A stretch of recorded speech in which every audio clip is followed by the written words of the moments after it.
I got money on my mind. I'm just trying to get some dough. I ain't picking up my line unless it's money on the phone.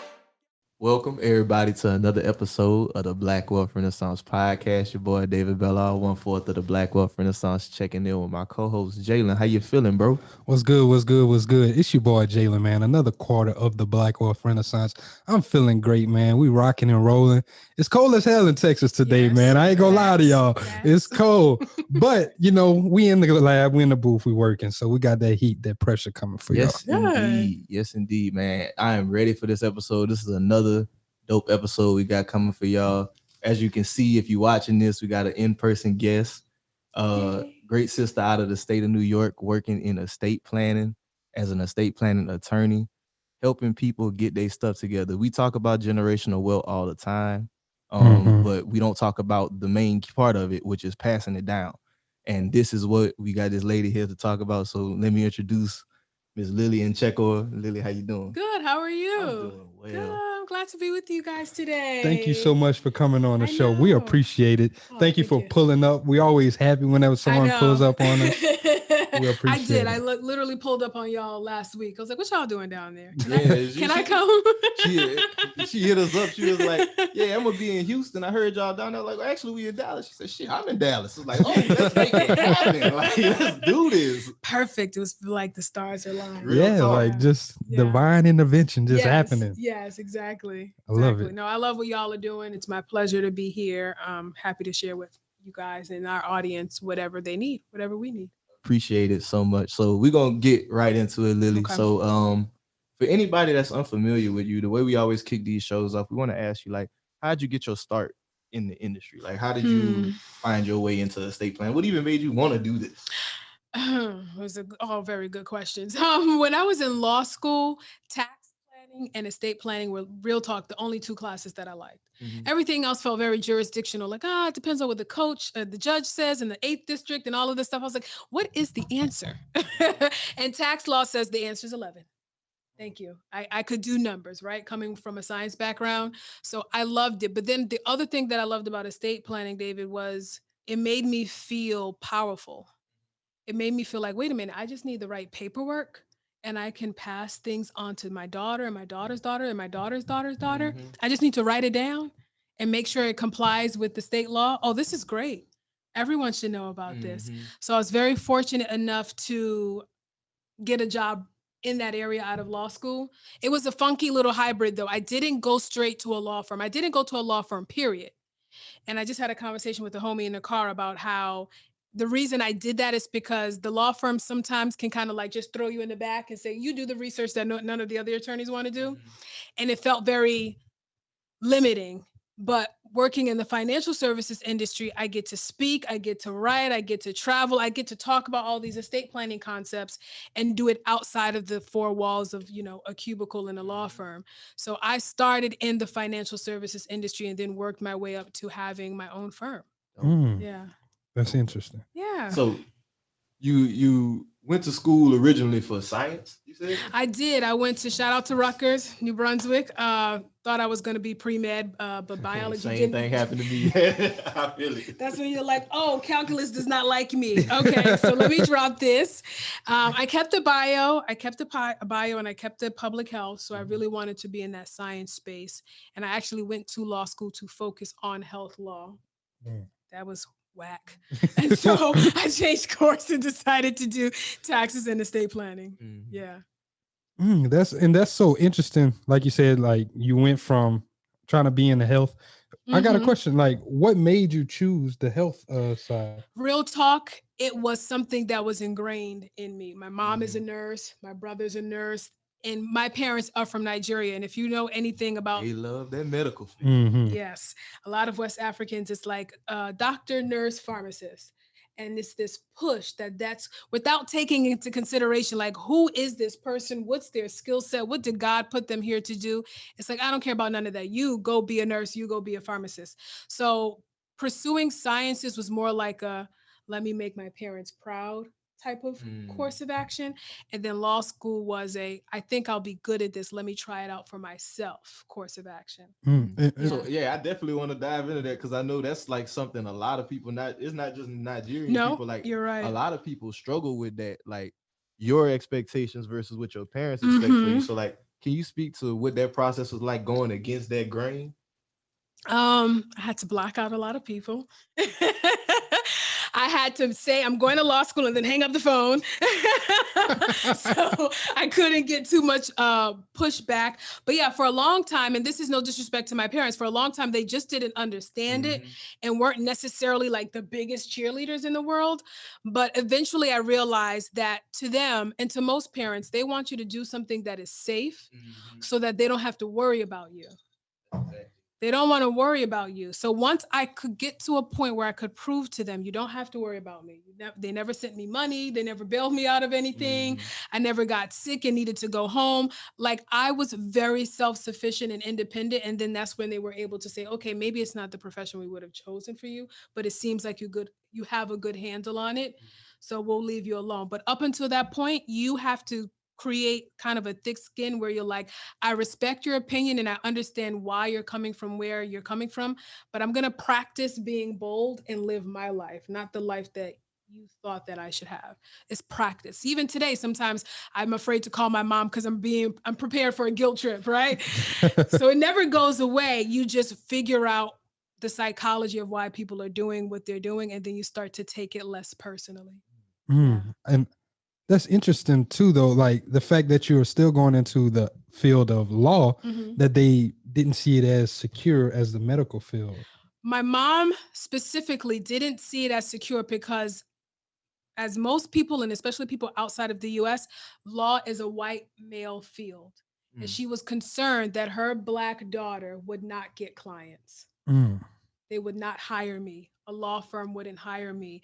I couldn't have my own thing because no one would want to come and hire a Black attorney. That was her fear. And that's crazy that we have those type of self-limiting beliefs because, it's things that happened in the past that, it probably was like that where, you really wouldn't succeed or you're probably getting a certain level of clients because of us being Black. Right. But now that we move forward, sometimes our parents still have that type of thinking mentality. That same mentality that like, oh, my child cannot be successful in this field because it's dominated by a white man, or this is a white person's industry, so we don't belong there. We don't belong there. And I'm glad that you like took it upon yourself to say, no, this is where I do belong. Yes, I agree. And you have to get used to seeing it.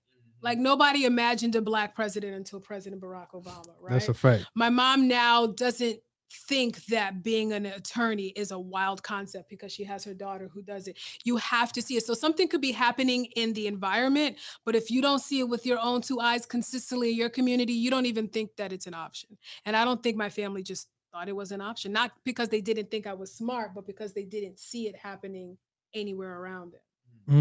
That's major what you're saying right there, because that's like one of the main reasons for us starting this was because it's like exposure. We don't get exposed to these things, so we don't see them as a reality.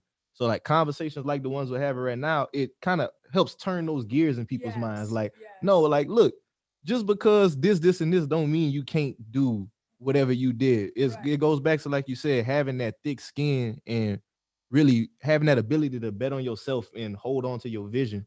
Whenever it get bleak. Like a lot of people think like, oh, it's always gonna be peaches and creams and stuff, but you just gotta have that tenacity. You do. And even if you don't have thick skin, because sometimes, Instagram advice is like, go hard or go home. And even if you don't have thick skin, surround yourself with people who speak positively to you.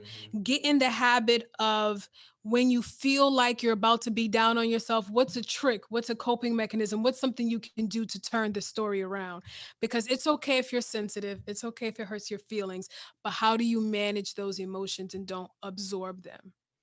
Hey, that is powerful right there. That is powerful. I ain't gonna lie, man. You gotta be thinking about it. Like, think about it. Because it's easy to let people like infiltrate your energy. Yes, absolutely. Keeping that energy high without having to I guess drain yourself mentally. Yes. Because like you were saying, the Instagram advice, it would be like, go hard, go 24/7. Yeah. I don't get tired, all that Get shit. checked, get flued out. You're like, what's happening right now? Why I gotta do all this work?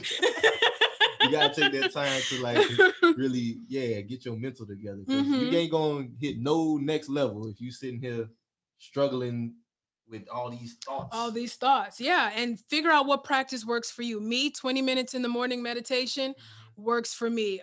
Accountability group that we talk every morning works for me. Maybe yours is the gym. Maybe yours is, I don't know, Netflix. I don't know. Find something that allows you to reduce the negative thoughts, the negative energy, the negative comments, and practice building up something for yourself that makes you feel better, that makes you feel stronger. I like that. Mine is definitely the gym and like being outdoors. Okay. Like, I gotta go get it. I did kind of want to like hop into some of the estate planning stuff with you. So for like anyone who is unfamiliar, what is estate planning? Because like we hear it, but not everybody is familiar. Estate planning really is just the orderly distribution of your assets. You have stuff. Eventually, you're not going to be here. So people and things and assets will be left behind. Where do they go? We just want to have a conversation about where does it go. So estate planning is just all about, this is who my children are. This is who my spouse is. These are my assets. This is what I own. This is what I don't own. This is what I owe. And this is how I want all of those assets and all of those people to be taken care of. And the hard thing about estate planning is people conflate estate planning with estate tax planning. Because estate tax planning is for the wealthy. That means you have so much stuff that the federal government or the state government says, David's rich. Let me tax a certain portion of his assets. And if you have enough money where you're going to be in that situation, then you need to engage in estate tax planning. The problem, at least in America, is we confuse the two.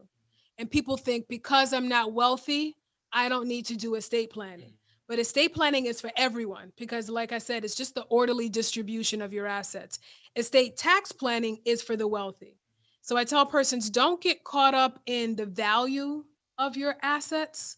Just focus on what you want to happen to those assets and to those people when you're not here. Yeah. I'm glad you said that. You spoke to that because, like, I never really thought about separating the two in that sense. So, like, with estate planning, is it just more so like wills and like trust and all that stuff? Yeah. So, estate planning is just the series of documents that you will use to distribute your assets, or the documents you'll use to name someone as your child's guardian if, God forbid, both parents passed away before they reached the age of 18 or 21, whatever the state says, right? That's what estate planning is. Estate tax planning takes it to the next level, and it says, you're going to owe $3 million in taxes. What strategies can we implement to get your bill down to zero or get it down to as low as it can get, and then figure out a way to pay it? That's a little bit of a different monster, but I get it. Like in American culture, even on movies, right? Like they always have this scene where there's like a super rich, wealthy family, and they all gather around the TV for uncle or dad to have a will by the TV, the video will saying, you get this, you get this, you. And so it creates this narrative that, oh, that's for the wealthy people over there. I don't need to do that in my family because I don't have a ranch or I don't have a house to leave somebody. But it's really just the orderly distribution of your assets, because your assets will go to somebody somehow. Can we organize it and do it the right way? So whenever someone doesn't have these documents in place, what does happen to that? Oh, the state dictates what happens. So every state, if you die without a will, then it's called intestate. So Texas, New York, Michigan, of all the 50 states, they all have a statute that says if you die and you don't have a will, this is how we will distribute your assets. Typically, it's if you're married and no kids, we give it to your spouse. If you're married with kids, we'll split it some portion between spouse and kids. No spouse, all kids, give it to kids. And they'll just start looking for your relatives until, if you don't have anyone, then it goes to the state. And it's rare, but it happens. I have a guy right now that has, well, he's passed away, over $300,000 in a pension plan. No parents, no siblings, no children, no nieces and nephews. The money's just with the state of New York. the woman that he would have wanted to have it was like his little play niece, but they're not biologically related. So the state not gonna the give her state is nothing. not recognizing that as a relationship, and he didn't have a will to say, I want her to have it. So that's just 300 grand sitting with New York, and they're like, thank you. Dang. Wow. So can we kind of get into some of the documents that you would need to for estate planning? I know for sure one is a will. You talked about if you get sick or something, a power of attorney. Can we break down some of the basic estate planning documents you should have in place just to make sure that if you ever fall sick or die unexpectedly, this is what you should have? Okay. So in my professional opinion, there's 3 documents that everybody should have. There's a whole host of different types of estate planning documents, but these are the 3 I think everyone should have, and then we can sprinkle in some other stuff. I think everyone should have the emergency documents. That's the power of attorney and the healthcare proxy. That means I'm incapacitated. Something has happened to me, and I'm naming my agent and giving them the right to make decisions on my behalf. So I love the analogy of LeBron James. Huge LeBron James fan. Don't say nothing about it. He has an agent. He doesn't go to every single meeting. He can't possibly do that, right? So he said, this is my agent, make these decisions for me. So you have the right to say, Jalen, if anything happens to me, you can sign contracts. You can make decisions for BWR. You can have access to my checking and my savings account. That's the power of attorney. Or you can say, you can make these decisions from a healthcare perspective, because the doctor's going to want to look to someone if you're incapacitated, coma, Alzheimer's, dementia, you're just in surgery, and you shouldn't be able to talk during surgery, right? Unless it's, you're under the knife, you're under anesthesia. Who can make decisions on your behalf when you're incapacitated? So I love to start there, because people think estate planning is just a will and it's only necessary if you have assets. But just naming someone your power of attorney or naming someone your healthcare proxy agent is important, because I could, God forbid, have a car accident today.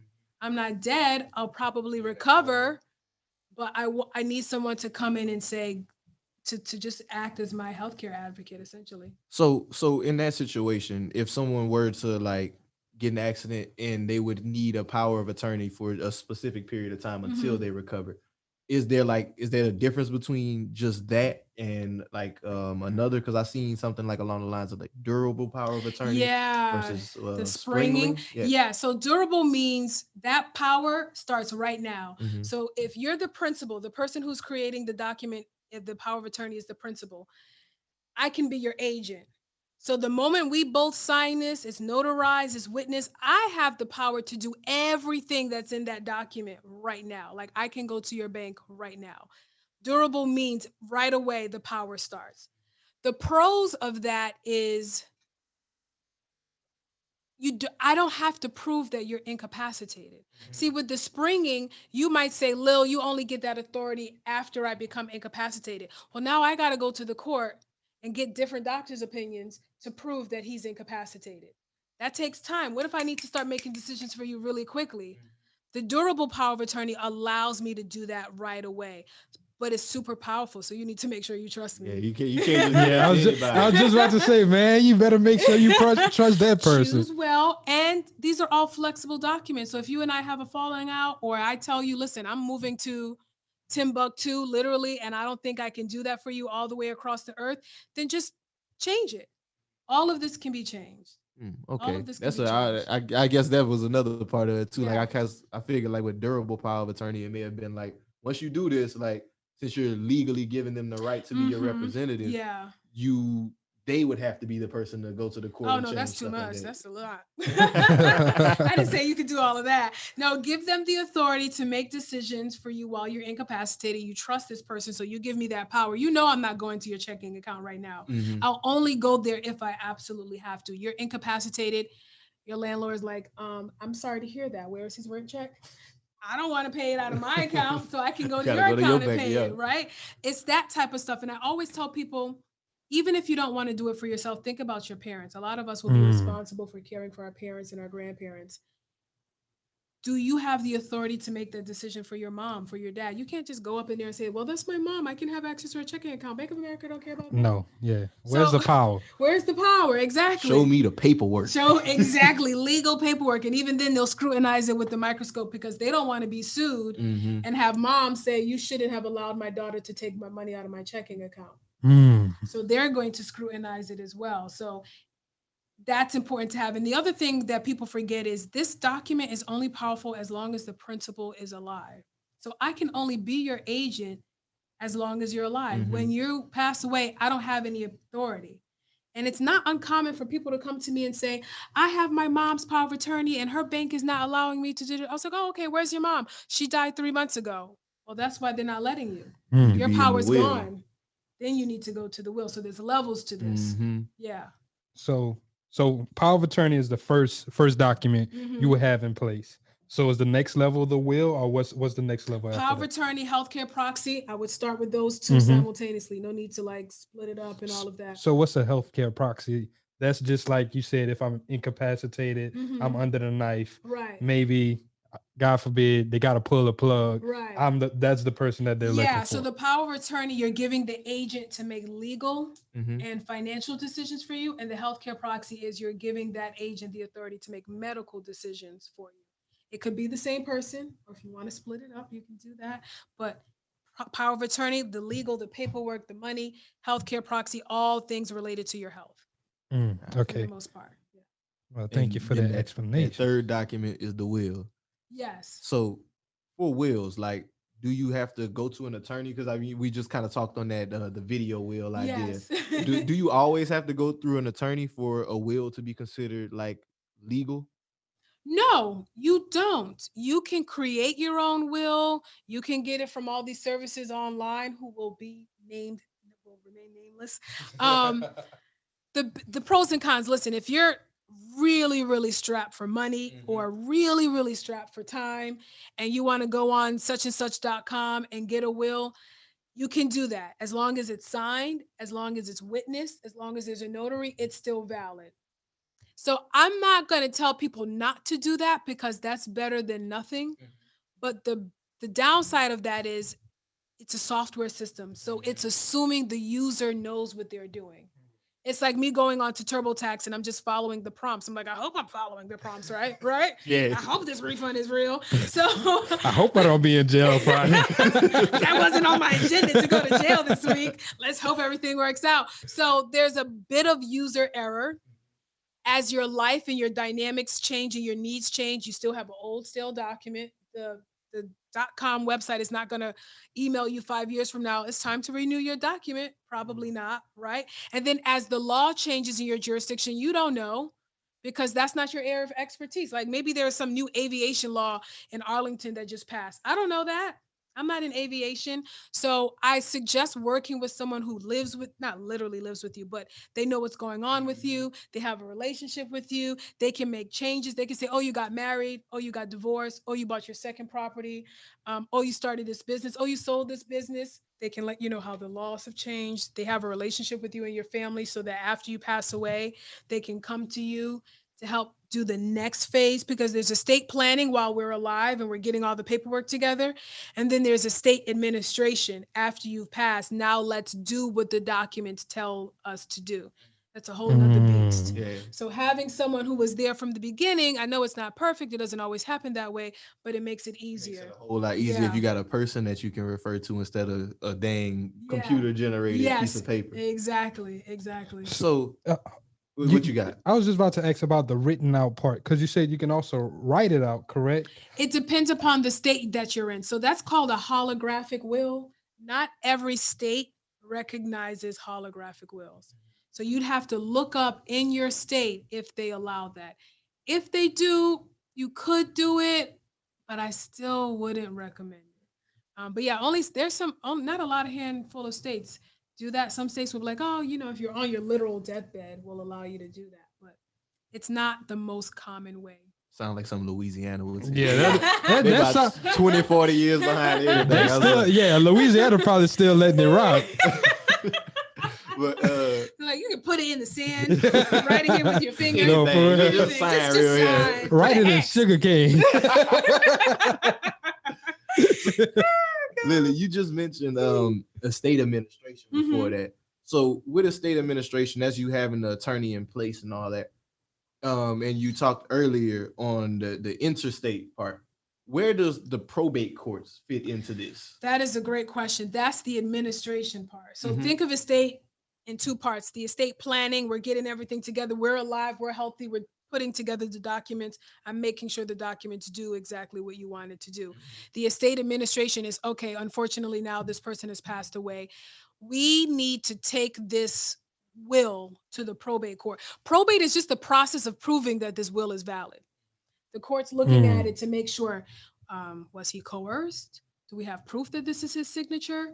These people that he names in his trust or his will, excuse me, not the trust. Trust doesn't go through probate. These persons that he names in his will, are they alive? Like, what's going on here? The court has a vested interest in making sure that your assets pass according to the way that you said they want them to pass, because otherwise, then what's the point of doing any of this? If I can create a will and then someone does the complete opposite, why did I do any of this, right? So probate is that. If you don't have a will, then you don't do probate. You do the estate intestacy that I spoke about earlier, where you're still going through the court, but now you're bound by the statute in the state and not your instructions. Exactly. So New York doesn't know. I mean, I'll die, my husband gets everything, but they might not know he's not good with money. They might not know he has an addiction. They may not know he's already independently wealthy, and I really wanted that to go to so-and-so. They don't know that I wanted to give that to my alma mater. They're just like, she died, she didn't have a will. Oh, she got this dude. Okay, he gets it. Just like that. Yeah. Yeah. So that even more to have that will. Absolutely. Absolutely. Blended families, that's a reason to have a will. Again, people who have minor children, just think about, I'm not here, my child's other parent is not here, whether or not you're in a relationship or not, it doesn't matter. Two of the parents are now gone. We got a 7-year-old, we got a 16-year-old.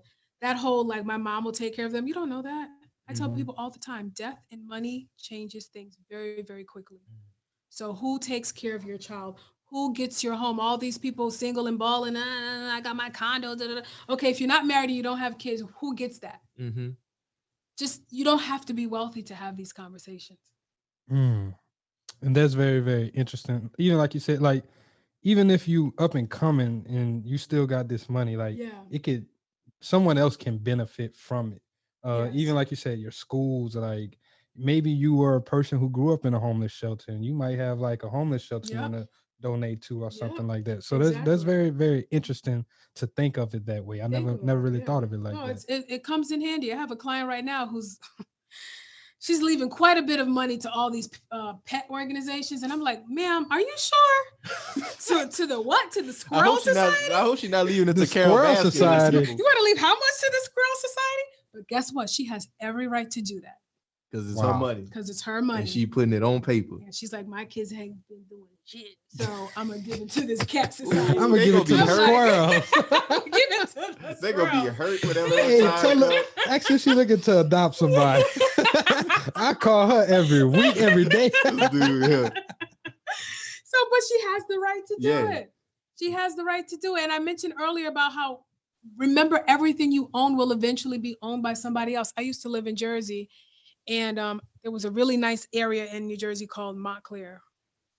And there used to be estate sales. You know what that is? That means you owe money, but you didn't do proper planning. And now we need to start selling stuff to give money to the IRS. Now I got your stuff. I got your vintage plate set instead of you giving it to your son, which is what you wanted. Planning is just about who's getting my stuff when I'm not here. I want to make sure it goes to the right person at the right time in the right way. See, I didn't know estate planning meant that, like, oh, I owe this. Now they're just taking my. I thought like the estate sale. The estate sale. I'm sorry, not the plan. That's what the estate sale is. I owe the federal government. The IRS wants cash in 9 months. See, I didn't know that that's what that meant. I thought that was just like the family just selling what was going on in the house. I honestly thought it was more so like a probate court situation. I was like, okay, well, I didn't know it was because they owe money. It depends. Some people are selling it because they're like, I don't want all this. My mom's all these old fur coats. Let's just make a garage sale, right? But there are some people who are selling assets in order to come up with their IRS bill or any bill, right? That's another thing. I always tell people about generational wealth. It's not just, do I have a beach house in the Hamptons to leave my son? Can you just not leave people with debt? Let's start there. That's a fact. Let's start. Debt is a huge hindrance. How many people can't do what they want to do because they got Sally Mae on them, or they got some other random debt on their shoulders? If I can say, okay, daughter, son, here's my house, and also here's a chunk of change to pay the mortgage, pay the property taxes, do this, do that, I'm really giving them a full gift, as opposed to, yeah, I'm sorry that I died. Expect a call from Macy's, because what happened was, like, can we just talk about not leaving people with debt? And I think that's where life insurance plays a huge role. Absolutely. In all that. We talked about this with our brother Wes. Like, whenever you have these debts and all these things like this, you should be having a life insurance plan that's set up to take care of this whenever you're dying. Like, because everybody loves to make this a binary argument, like term versus permanent hold and all that. But you can have both. You can have anything, especially if you got assets to pass down. Right. Like, if you got a balance on your mortgage and God forbid, like you said, you die, now your kid's responsible for this mortgage, or your wife responsible for this mortgage, your income gone. At the very least, you should have some insurance to cover that. Totally agree. Now we actually creating wealth. You're not just leaving people with debt. Totally agree. Leave them with enough money to pay off the mortgage. Leave them with enough money to pay off whatever debts. Leave them with enough money to cover burial expenses. I feel like our community can get to the next level so quickly just by managing debt. We haven't even gotten into, oh, did you buy Tesla stock? And what about this? And we can have that conversation too, but the strides we would make if we weren't leaving people with debt, and if we just had a basic will to say, let's keep the house in the family. So that's powerful. Does life insurance kind of play a role in estate planning? Absolutely. I talk about it all the time with my clients. Do you have the right amount? Do you own it personally? Should we put it inside of a trust? Because there are benefits of doing that. I like to have, and I mentioned earlier, me starting out in the financial services industry gave me an opportunity to have my legal hat on and my financial hat on. So it's nothing for me to talk about investments, to talk about annuities, to talk about insurance products, because it's all part of the plan. Like, you should have your round table of advisors that touch on all of this stuff. Not just one magical person that does everything. That person doesn't exist. So you get your will, fantastic, thank you. But don't forget your insurance person, and don't forget your investment person, and don't forget your real estate person. You need a team. You need a team. Ain't nobody doing this by themselves. Yeah. Even that's you amazing. See me here physically with you, but 3 people behind me, possibly a 4th. And they in New York. Getting things done what need to be done. York, exactly. While she in Dallas. Exactly. See how this works. It's all connected. You got to find the right team though. So we all need an estate planning team to some degree. You don't have to do it all at once, but do something and be intentional about it.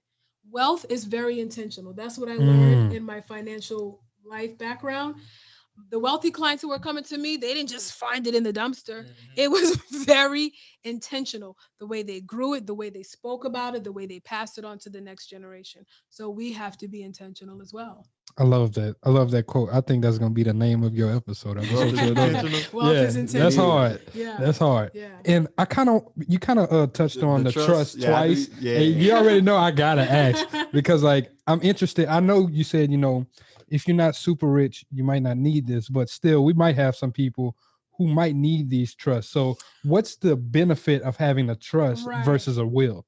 Right. And to be clear, anybody can have a trust. You don't have to be wealthy. You might not need it for estate taxes, but you can do it for something else. So I'll use this analogy. When everybody was out in the streets, right, there will be crossing guards at the middle schools, the high schools. And the crossing guard the main purpose is, let's stop the traffic and let these students cross the street and get to the other side. That's the will. The will says, hold up, nobody go to the house and start taking stuff. We have a document, we have instructions. Let me get these assets to the other side. And we're done here. So the will is just making sure that your favorite car goes to your niece and not your nephew. It's making sure that your home goes to your spouse and not your ex-spouse. right? It's acting as a crossing guard to get your assets from one side of the street to the other. Once it gets over the street, it's done. The crossing guard doesn't follow the student to the classroom. They shouldn't, unless they're a creep, right? So that's the job of the will. It's just getting the assets to the other side, to the people that are supposed to be there. The trust is if you want to control and hold on to that asset for a longer period of time. You have long-term distribution goals for that particular asset. So, quick example, I want to give you $100,000. I could give it to you in a will, say, here's $100,000. And I could do whatever the hell I want with it. You can can do whatever you $100,000. want with it. You could go build a house, or you could literally throw it in the fireplace, right? The will can't tell you what to do with it. But if I want to control how you receive it, when you receive it, if I want to put conditions on it, then I need that trust, because then I can say, here's $100,000, but only $10,000 every year for 10 years. Make it almost like a Exactly. Here's $100,000, but only use it to start a business, or only use it to use as a down payment on your first home. So that's why I was saying generational wealth isn't just like, I've left you this big ass house. Maybe I can just leave you like seed money. To get you started. So I can do that using a trust. So if you run into a situation where you have more long-term goals, you want property to stay in the family, like, hey, everybody, we can use this Brooklyn brownstone, but don't sell it. Keep it in the family.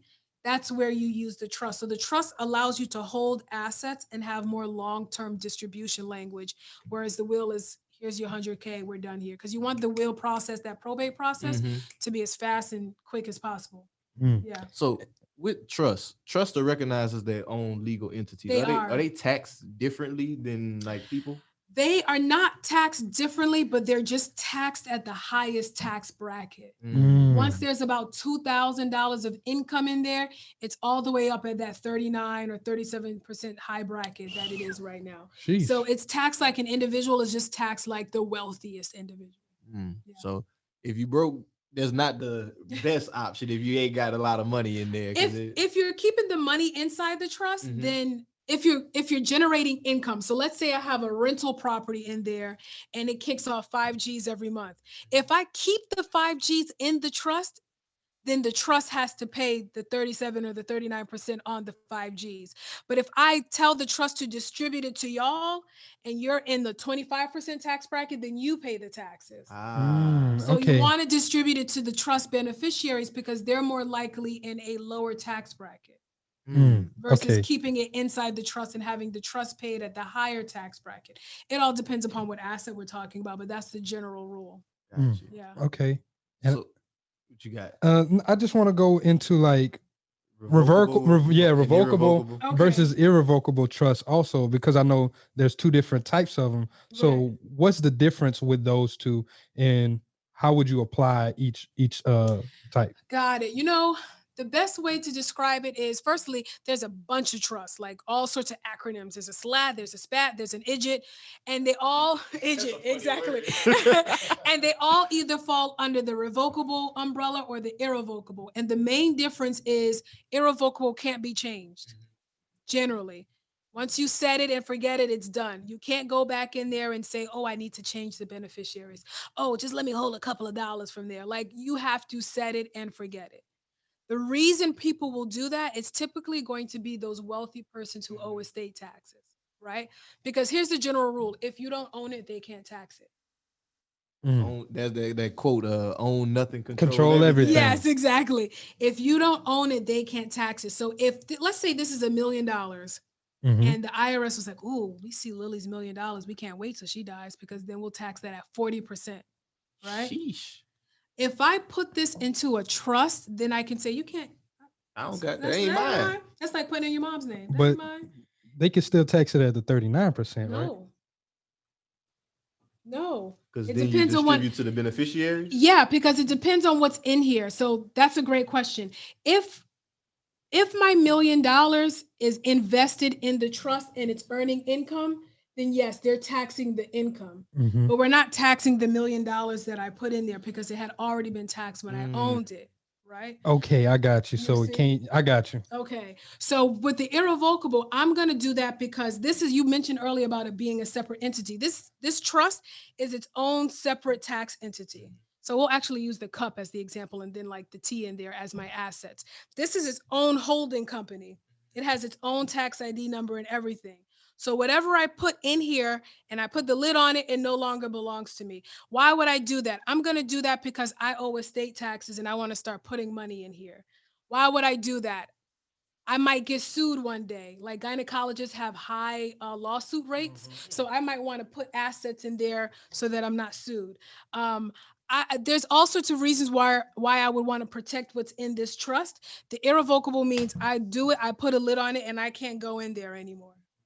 I would only really recommend that for someone who's really concerned about creditors, or if they're concerned about divorce, or if they are concerned about estate taxes.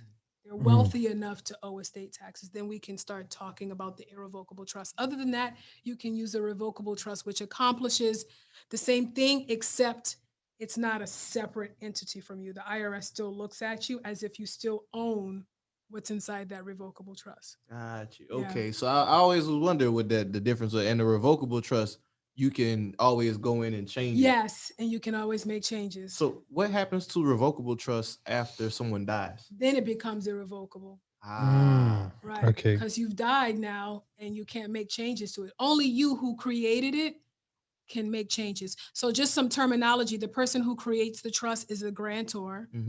Whomever you name to follow the instructions, that's your trustee.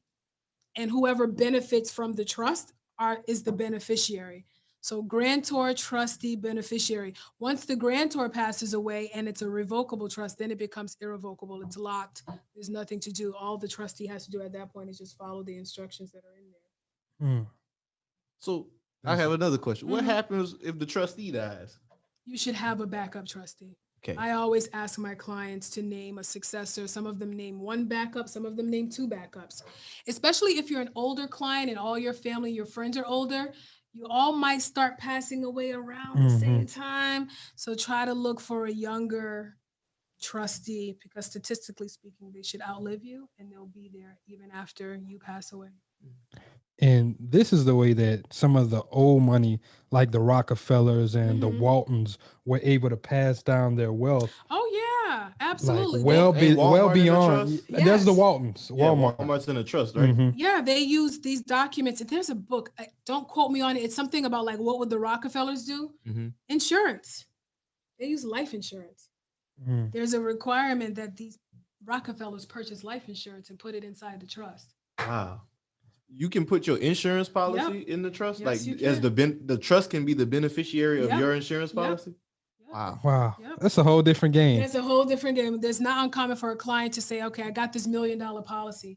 I want to leave it to my granddaughter, but I don't want to get her $1 million. Can we put it inside of a trust with all of these instructions on how it's to be paid to her? Absolutely. Absolutely. I have clients that will get together and say, the life insurance premium on grandma is pretty high. Can we all pitch in for the premium and buy a policy on her? And then when that policy is paid, that's what we use to fund everyone's college. That's what we use to start our new family adventure, or whatever the case may be. So people are using life insurance like it's candy. It's the fastest way to multiply your dollar. I put in $1 and the life insurance company gives my daughter $20. Why not? Why wouldn't I do that? That's easy. And I guess so. Like, I guess I'm thinking with it. Like, so life insurance policies sometimes don't pay out, but I guess that's for those people who end up lapsing on it. Yes, I have never seen a policy not paid as long as the premiums were being kept up. And there's so many different types of products, and each carrier has their own spin on a product to a certain extent. So you have to be careful about the specific asset that you're purchasing. But as a general rule, if I'm paying you the premiums every year, every month, whatever the contract says, and I pass away, there is absolutely no reason, unless I engaged in fraud, there is absolutely no reason why the carrier should not pay that out to my beneficiary. And I kind of want to go a little bit more with like the trust, and like you were talking about putting the assets in it. That's called funding the trust, Yes, correct? Yes. And like, unless you have those assets within that trust, it's pretty much null and void. Like, it doesn't even matter what you.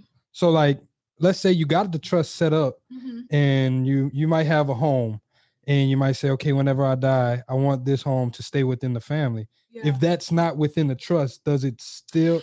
Great question. So you want to change the ownership of that asset and put it into the name of the trust, because yes, you're right. You can have a trust that's not funded. So then you just have an expensive piece of paper. Damn. You need to take active steps. Intentional. Exactly, because wealth is intentional. You have to start putting assets inside the trust. Certain things can just be named as the beneficiary. Like, for instance, life insurance. Do I have to change ownership and put it in the trust? I don't have to. I could just say the beneficiary, instead of it saying David, it says the Lillie Nkenchor Family Trust, dated, February 20th, 1925, right? Then it will go in there. But for other certain assets like real property, you'll want to put it in the name of the trust. Put the asset in the name of the trust. Can you do that with stocks too? I was gonna say stocks and like retirement accounts as well. I wouldn't do retirement accounts because retirement accounts are pre-tax dollars, and when you change ownership, all of the gain is taxed at once. Okay. Remember, when I put money into my 401k, I haven't paid taxes on any of those dollars. It's just been investing and growing for the past 30 years. When I start to take distributions, that's when I start paying taxes. But if for some reason I have this 401k and then I randomly change ownership to you or to my trust, then all the gain that's been sitting there gets hit with that right then and there. So it's just the gain and not your contributions, right? The whole thing, because these are all pre-tax contributions into these qualified plans. What if it was used like a Roth though, like where it's Yeah, so the Roth, the Roth IRA is funded with after-tax dollars, and it's growing tax deferred, and then when I access it, it's tax-free. So that's a good safe bet. And I'm glad you brought that up, because I don't know who I was talking to. I was saying something about like taxes is the biggest impediment to your wealth. Hey, a lot of people think, oh, I'm just paying taxes when I go to the store and all of that. No, they are hitting you over the head with these taxes, everywhere. If every single dollar you own will eventually be taxed, you're not 40%. Going to create wealth the way that you want to. You have to have some vehicle that will not be subject to tax. Maybe it's the Roth IRA, maybe it's a muni bond, maybe it's a certain type of insurance product. But what in your portfolio is free from taxes? That's how people are keeping their wealth. They have something that is not going to be taxed. Yeah. Hey, so if y'all can start that Roth IRA, there's a Roth 401k option too. Yes, so there is. Yes, you can benefit from these things. Absolutely. And just start small. I know it can sometimes feel overwhelming. And when we talk about wealth, it's like, oh, wealth, I ain't got no wealth. You got to be wealthy to talk about wealth, right? Start small, little things like, I get my refund check. It's not really, it's not a refund. You just overpaid and they're giving it back to you. How about instead of I'm going shopping, and no shade, I'm not trying to make it sound like treating yourself isn't good. No, it's a good conversation to have. Yeah, it's just, I just want you to know that you can invest the money. Even if your refund check is $600, you can just invest it. People, I actually tweeted that same thing like earlier this week, and people were like, "What do you mean? Like, why I can't go treat myself?" It's like, bro, it's not that. I just, like you were saying earlier, wealth is intentional. If you want to actually build something and leave something for the next generation, you need to start moving like that and think about it that way versus sitting here like, oh, because I learned about this concept recently. It's called mental accounting. That's why people. That's the idea that whenever they get this money back, that it was a gift because they didn't go and exchange their time for that money. They feel like it was a return. Like those same people, they're not aware that this money was already, like you just said, you just overpaid the government based on your tax bracket. You gave them too much money, so you gave them an interest-free loan. But they perception of the money is that it's not hard-earned money, so I don't have to think about how I'm going to pay my bills with this or how I'm going to use this to level up versus, oh, this is basically bullshitting money. Like people with the lottery, same thing. Like, oh, I won all this money. They don't look at it the same way because they're like, I didn't do nothing for this. Right. No, I know that concept. I didn't know it was called mental accounting. That's really good. I just want us to be more balanced. Like if you get a $2,500 refund and you want to treat yourself to a portion of it, fine, but also be intentional and say, what portion of this can I invest? What portion of this can I use to get the will that I know I should have gotten a long time ago?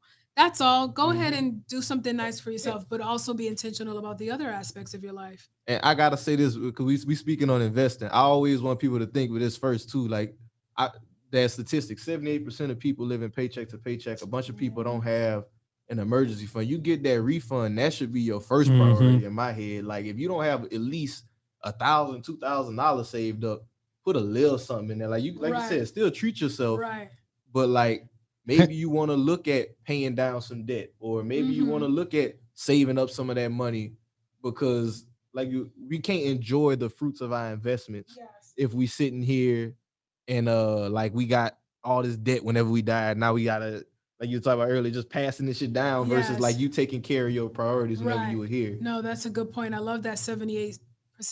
Well, I don't love it, but I love that you shared it because I think people understood that intellectually. But when COVID hit, we really got to see. Oh, you paycheck to paycheck. Oh, I thought that was just an expression. You don't have next month's rent, like for real.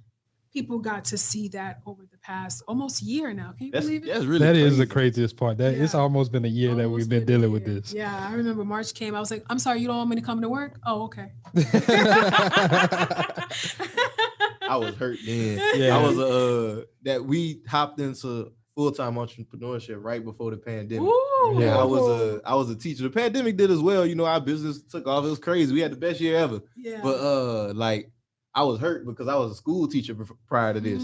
And like when the pandemic hit, they was getting paid to do nothing. And I was like, damn, if I'd have held out for like a month, I could have got paid. That is true. You could have been paid and then here doing your podcast. It's okay. Listen, I don't know what people's spiritual or religious beliefs are, but I believe in God, and I believe that God will order your steps. Always. He will bless your actions. He will bless your intentions. And so even though it looks like, I could have, you don't even know what's waiting for you around the corner. Thanks. Amen. You don't even know. Amen. It's going to be something like, oh, shoot, I'm rich. How did that happen? By being obedient. That's the biggest word right there, obedience. Yeah, that's a tricky for some of us. We ain't even going to get into it. But I'm kind of glad that we got into the business tip and stuff. Now that we kind of went a little bit deeper into the estate planning, I kind of want to talk about what has entrepreneurship been like for you? And like, when did you transfer from the corporate life, you know, being in the financial, to actually moving into your own firm? In my mind, I started it in 2019, but my feet didn't move until 2020 because then I had the bandwidth. My corporate job is very intense. It's very intense. So the idea of also doing something on the side just didn't occur to me. But when I found myself physically in the home where I could do a lot more and not have to run around the city, that's when it felt like, okay, let me actually see how good I can get at this now that I don't have an excuse. That was COVID, or not COVID itself, the pandemic itself, but the restrictions that it placed on some of us allowed us to reprioritize, allowed us to realize, okay, that was just a story I was telling myself. If I'm really honest with myself, I was just scared to death to do it. So I opened the firm 2 years prior, but I hadn't done anything with it because at that time I didn't feel ready. I didn't feel good enough, right? Because I'm used to being in a space with other attorneys. So I can go down the hall and be like, oh, Jalen, I want to bounce this idea off of you. When you are a solopreneur, there is no Jalen. I'm like, what if I don't know the answer? Who am I going to call? That type of thing. So I would say, even though I started it in 2018 or 2019, I didn't actually start to move and have the belief in myself that I could do it until basically last year. And that's powerful that you share that, because it's like you have 13 years of experience in this field. I know. And even with you stepping into entrepreneurship, like you have the corporate background and all that, you still get hit with imposter syndrome, basically. Like that feeling, I feel like with entrepreneurship, we don't talk about it enough. Right. Because it's almost like no matter how hard you go, so no matter how well you do, it's always like this little voice in the back of your head that's like, am I doing this right? Am I doing this right? Am I good enough? Exactly. And then and depending upon what level of perfectionism you ascribe to, you're thinking it has to be like this. And if it doesn't look like this, then it's crap, right? So you keep holding yourself to this ridiculous standard and comparing yourself and psyching yourself out of the gifts that God has already given you. Talk about it. That's so powerful. It's like I just had to kind of like leap and be like, all right, there's gonna be something to catch me when I fall down there. That's how I started. And remember when I spoke about having the right people around you? I had the right people around me. Lil, stop playing. That's exactly what I was about to say. Like you're talking about, you couldn't go walk down the hallway, but you still had access to that network. I did.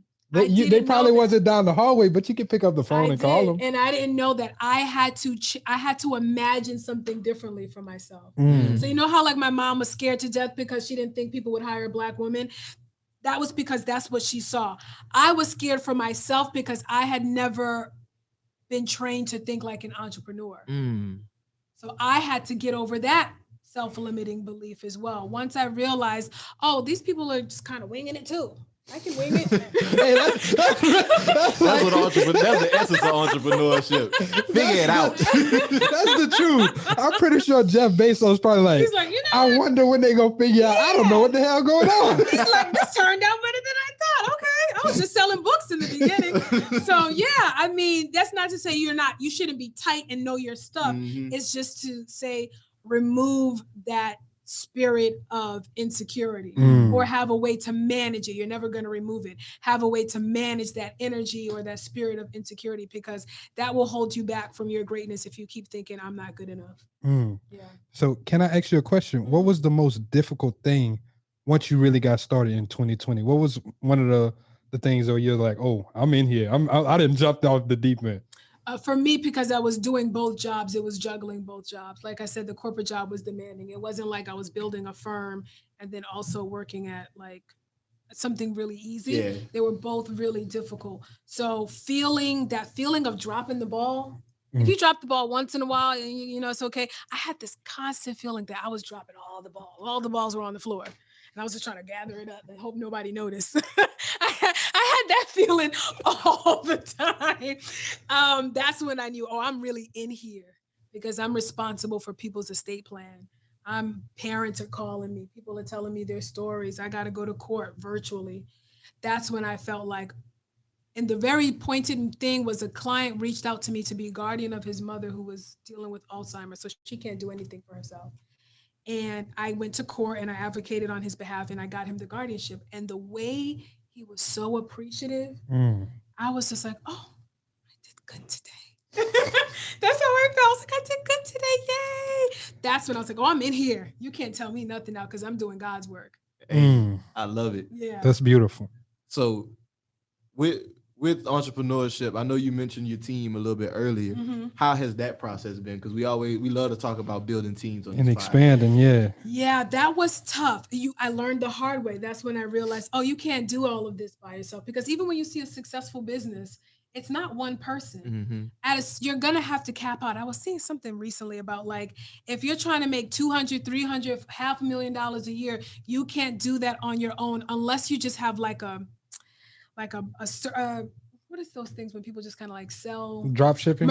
Yes, exactly. Like, okay, there's this warehouse somewhere that has a whole bunch of t-shirts and when someone orders the t-shirt ads and I just send it out when you order. Outside of that, you're not going to get to the next echelon if everything has to flow through you. That's like having a dam trying to flow through a straw. Especially a service-based business. Especially service-based. So I had to look at my business and say, what's the thing that I need the most help with? I need someone who has some legal acumen, but they don't necessarily have to be an attorney. So that's when I hired a paralegal. So I'm like, you can draft the document, like generally speaking, and then I'm going in to make sure all the T's are crossed and I's are dotted.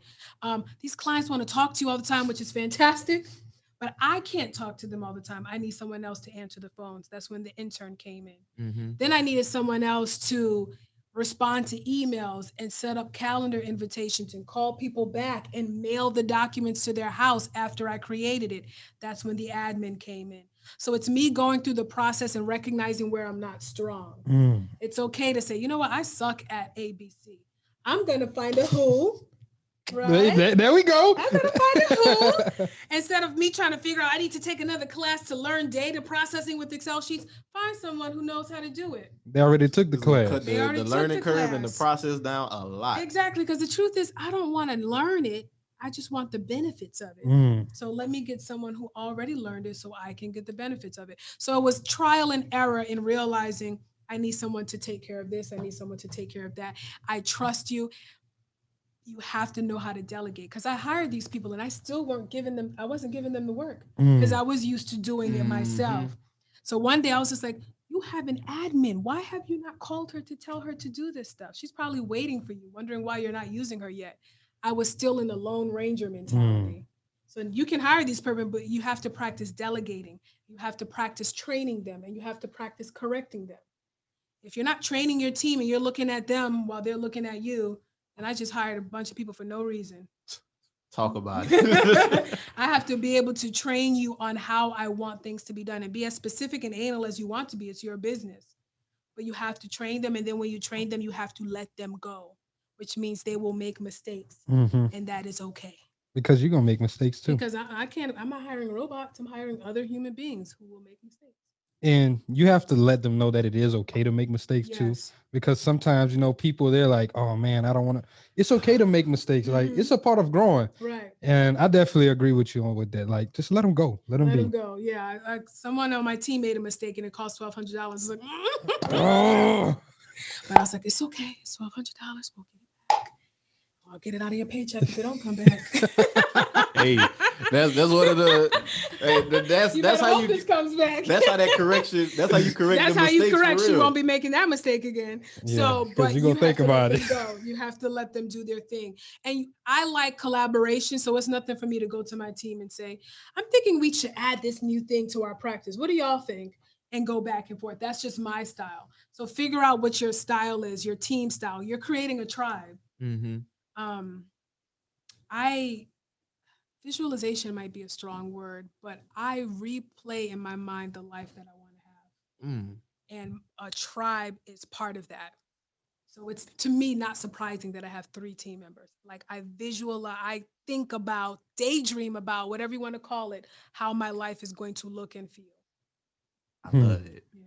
Hey, this has been a whole sermon with the whole entrepreneurship piece. I promise you, because it's like, that's the hardest part for anybody, especially. And I love that we catching you right now. Yeah, you're taking this leap right into entrepreneurship, because I know 1 year from now, 2 years from now, 5 years from now, it's gonna look completely different. And whenever we get you back on here, it's gonna be like, hey, y'all remember we talked to Lillie the first time? Yes. Look at her now. She got 200 employees. 200 employees. She got 50 attorneys working for her. Not no paralegals, just attorneys too. Your lips to God's ears. Yeah, that's my goal. I'm aiming high, and if I fall a little short, at least I had the gall to do it.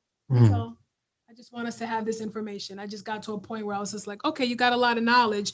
You're just gonna collect these paychecks, or you're gonna bring back the information. And I didn't want to do the form. I was like, girl, you better shut up and get these paychecks. But that little thing on your shoulder was like, I think there's more. I think there's more. I think there's more. And then I finally listened. So if you have a little voice on your shoulder and you're not ready to listen to it, that's okay. But eventually that voice will get louder and you will figure out your next right move. It may not look like anybody else's, but you'll figure out your next right move. That's Stay powerful. tapped in and listen to that calling. If that little voice there for long enough, I'm telling you. Yeah. I was telling her, shut up back there. Mind your business. These chicks is nice.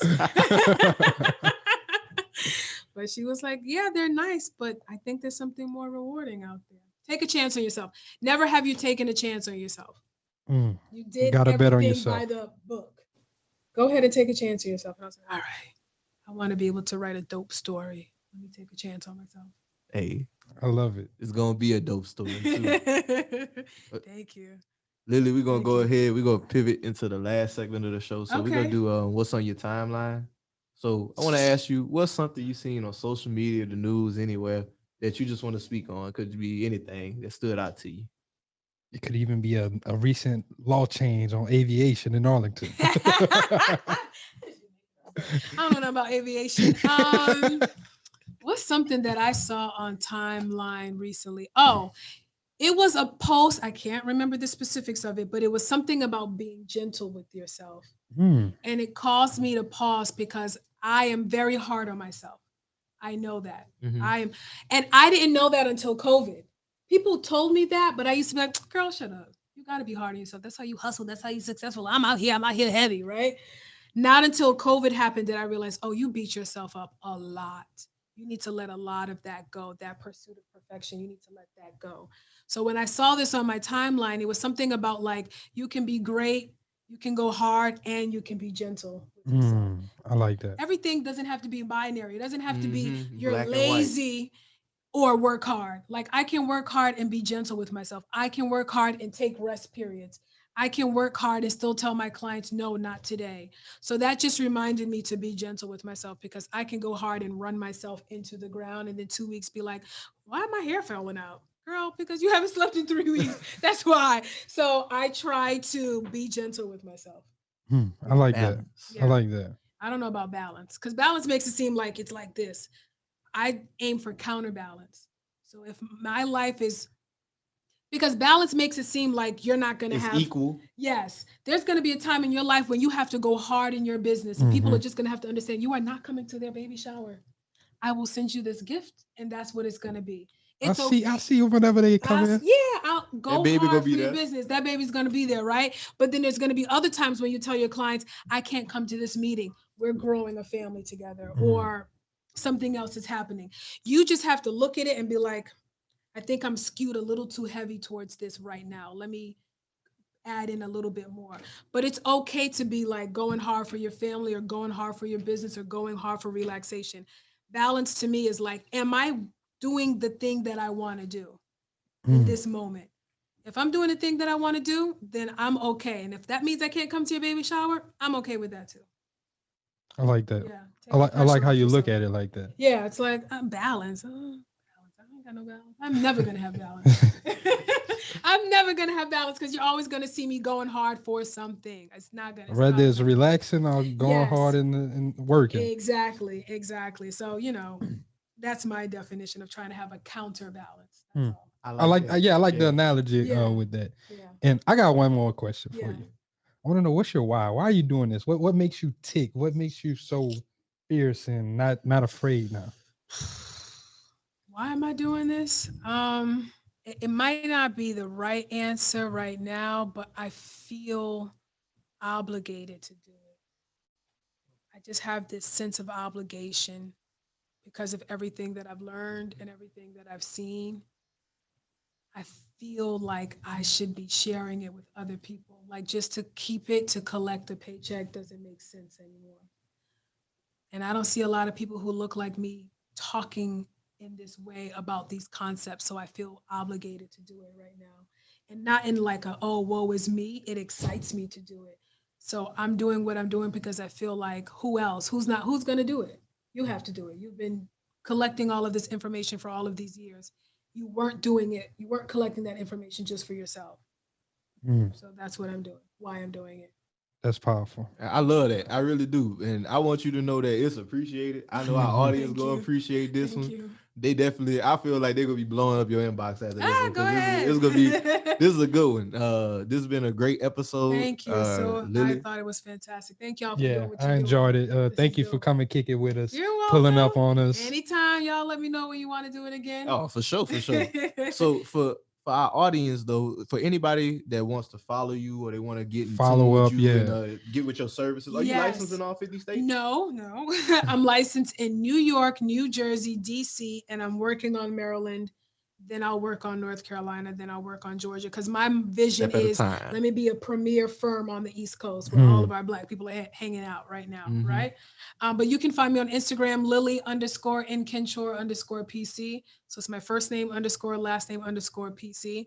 I'll be there. You can send me any messages you have. On my website, LillieNkenchor.com. I'm there. I'm on Instagram. I'm on Facebook, the same name. YouTube, the same name. Make it easy. So making it easy. It's a unique name, the last name, so you're not going to find anybody else. I love it. Well, once again, thank you so much for you. being on here. Before we wrap this thing up, we're going to do a couple of house cleaning items. Okay. As always, everybody, thank y'all for tuning into the Black Wealth Renaissance podcast. This has been yet another amazing episode. Want to ask that you like, subscribe, rate, comment on whatever platform you're on. It helps us grow the show and helps it get out to more people who need to hear this message. And if you found it helpful, share it. Just share it. Share it to family, friends, whoever you think could use this type of information. Share it.